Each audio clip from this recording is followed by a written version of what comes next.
In this tutorial, we're going to go over how to calculate simple returns and log returns with Python. So we're going to start by importing YFinance as YF, and we're going to import NumPy as NP. Run that, and we come to the next line.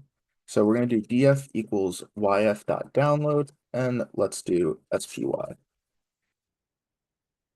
And after we run that, we can come down to the next line and just index for adjusted close, just close, and we can do %_change.